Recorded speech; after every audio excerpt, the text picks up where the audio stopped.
All right, everyone, we are joined by Brenton Strange. To let you know, if you do have a question, use the raise hand feature. I'll ask you to unmute and you can go ahead and ask your question. Audrey Snyder. Hey, Brenton. Coach Franklin told us that Pat Frymuth is going to undergo season-ending surgery. What has Pat meant to you and your development, and when did you find out that he was going to be done for the year? I found out last Sunday, and Pat's been a big part of me, just growing as a player, growing as a person, just watching him, how he works every day, how he comes in, handles his business. So Pat's been a real big influence on me. You can take your mask off. Donnie Collins. Hey, Brent, what kind of advice did Pat give you before the game, and how difficult is it to kind of replace a guy who's had that kind of a career?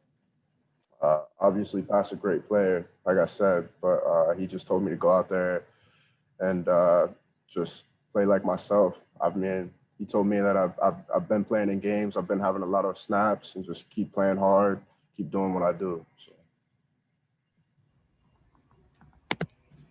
Tyler Donahue. Yeah, Brenton, knowing that you're the guy at tight end moving forward, what does that mean for you in your career? How do you feel like you prepared for this opportunity? And how do you think Theo and Tyler handled their expanded opportunities today? Starting with Theo and Tyler, I definitely don't think that's something I could have done last year as a true freshman. And just coming and being the guy now, it's something that I've been working for. I worked for the whole time I was at home. Ever since I got here, that's what I've been working to do. Ben Faree.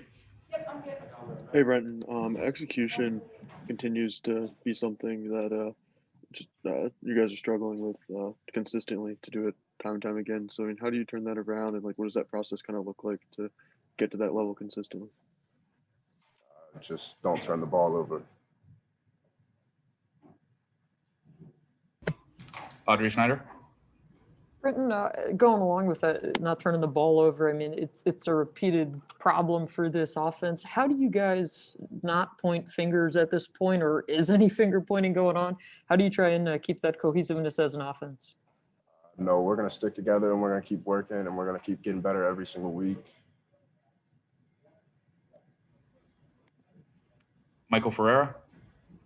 Hey, Brendan, like you said, you want to get better every single week. For you coming in, taking over the tight end position, for this upcoming week, how are you going to take on a leadership role, even though you're one of the younger guys? I mean, me, Theo, and Tyler, with Pat too. Pat's going to still be helping us out a lot. So we're gonna all watch film together, and we're going to try to be the reason, any of the tight ends, we're going to try to be the reason why we win next week.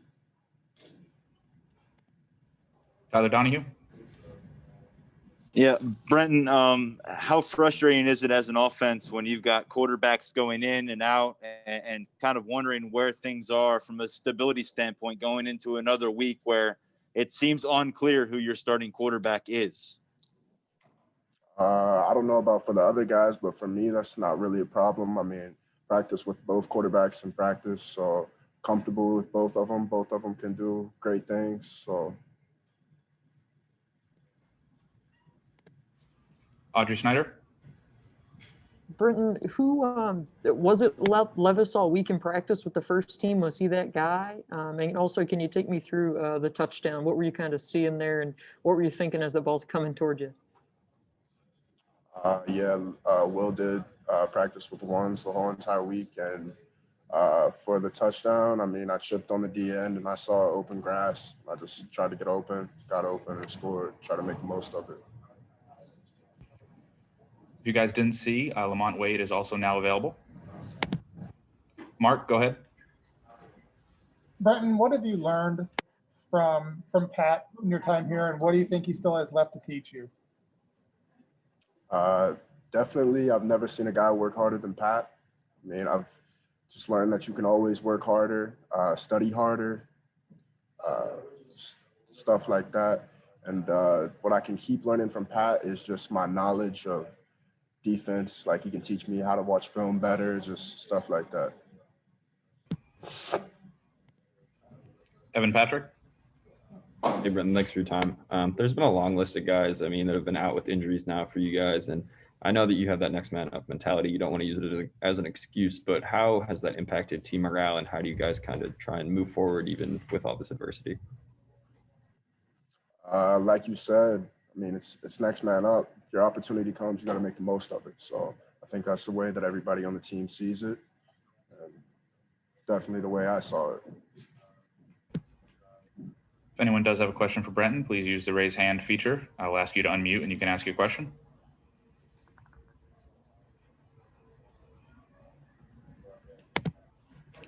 Tyler Donahue. Brenton, for a lot of you guys who are getting involved in games for the first time in your college career, you're participating for an 0-5 team now. Did you ever imagine your Penn State career would end up at a point like this, much less right away facing this kind of adversity? I definitely did not imagine ever being 0-5 while I've been at Penn State, but we're here, so it's time to go get a win.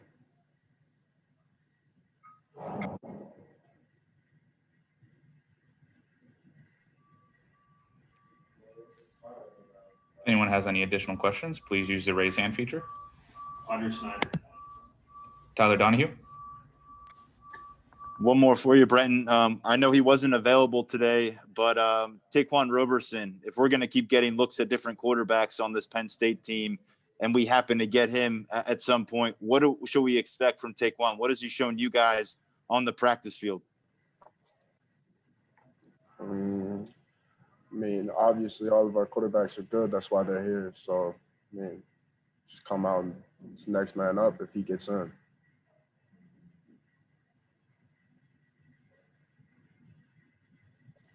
I guess I'm not asking if you think he should play. I'm not asking you who you think should play at quarterback at all. I know that's the coach's decision, but what does Taquan Roberson show you on the practice field generally to show that he can look like a Penn State starting quarterback someday, whether that's this season, 2023, what have you?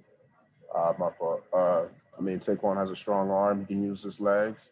Got a really good deep ball. Someone that I practiced with a lot last year. So he's someone that I think that most people on the offense are comfortable with too. So.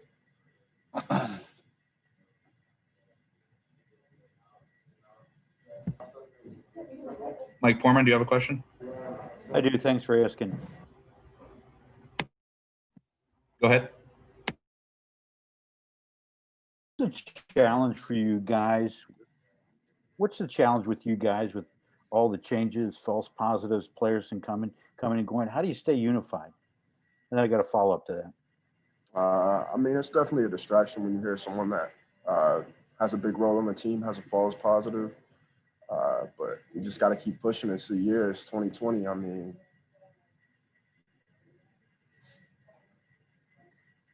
I guess my follow up is the story going around. There was a scuffle in the locker room at the beginning of the week. Is circumstances just that tough that you're trying to fight through it?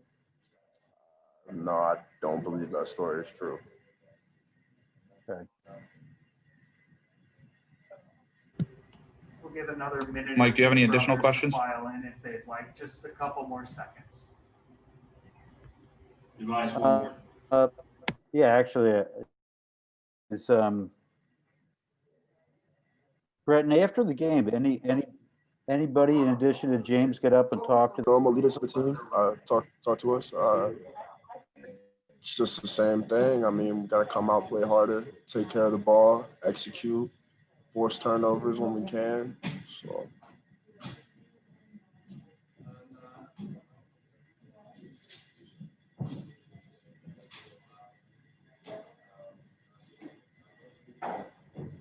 Go ahead, Mike. Thanks, John. Just curious who those leaders are. Who the guys that you all are looking up to now?